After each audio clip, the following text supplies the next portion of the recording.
4.2 million Americans are serving or have served in our nation's military, and of that number, nearly 60% are married with families. And these military family members face a unique set of emotional and financial challenges in their daily lives. They're often overlooked when it comes to how-to books that deal specifically with their unique situation. But Ellie Kay is the author of this new book that does deal with that. It's called Heroes at Home. It's a guide written specifically for military spouses by a military spouse on how to operate more effectively and efficiently at home. Ellie joins us once again. Good to see you again. Welcome back. Thanks. Great to be here. Does the military provide some sort of financial assistance to its members? Well, certainly. There are all kinds of financial assistance that's provided, including financial counseling. Right. But oftentimes military families don't take advantage of some of those things that are available, and they don't even know the type of things that are available to them. So you have to be pretty resourceful. Well, you really do. And you have to do things like stretch the value of a dollar and all kinds of things when it comes to making ends meet. It goes without saying, if you don't have a budget, you have to create one. Boy, do you have to create one, huh? Well, you certainly do. And, you know, the time to do it is before the men deploy, the women deploy, and you have to get that set early, because when the people go off to war, or if they're in some foreign country, then it makes it really difficult to try to set something, because there are a lot of emotional things that come into play. You have to be flexible. Sometimes you have to learn to do the home repairs and things if you're not used to doing those things, right? Well, that's right. And there are certain things that you can learn before the spouse deploys. You know, like how to turn the water off when the entire house floods. I learned that last time.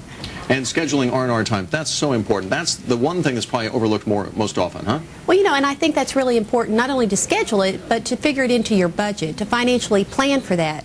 Because when military members are gone, that's the time when you want to go visit friends or family, and you might not have the budget to do that. So that's important to figure into your family planning. And completing any, quote, unfinished business with various family members too, right? You know, I think that's really important. It's important to mend broken fences, and if there are any ill feelings that still exist with extended family members, to make those things right when you can.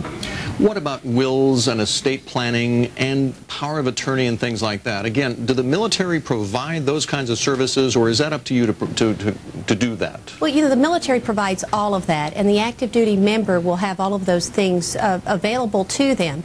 But sometimes the spouse doesn't know what a power of attorney is and where it's located. They may not know where the wills are and what they consist of. And also, the military members, it's up to them to max out their SGLI, which is their servicemen's group life insurance plan, up to $200,000. So these are all things that are available to them, but people have to know that they need to take advantage of those things. And number one on there, Ellie, is making sure your financial accounts are titled appropriately. What is the appropriate titling on these accounts? Well, you know, you need to have accounts that are done on a regular basis, on a monthly basis, the annual type of accounts that are coming in. If you have a renewal or a balloon payment of some kind that the spouse may not be aware of, you need to plan not only for 2 weeks, but all the way up to 12 months, because you just don't know how long those military members are going to be gone and what type of financial situations might come up between now and then. And the titling on that should be such that you have access to it even when he's gone, or vice versa, right? That's absolutely right. There needs to be complete access, and the power of attorney will also help with that, but all the accounts need to be in both parties' names. And I mean, this is at all times, but we're talking especially now looking to next year, when there may be an awful lot of servicemen and women who will be deployed. You know, that's absolutely right, and that's one of the reasons that I wrote this book, is because it's a resource not only for financial areas, but on how to stay connected when you're apart, and how to keep the kids happy and satisfied, and all the various things that come up when a situation like this occurs. It's another home run. Congratulations on this one, and thanks for joining us today. Well, good luck. Thank you. Ellie Kay, her new book is called Heroes at Home, just hitting bookstores right now, as a matter of fact. Just ahead, our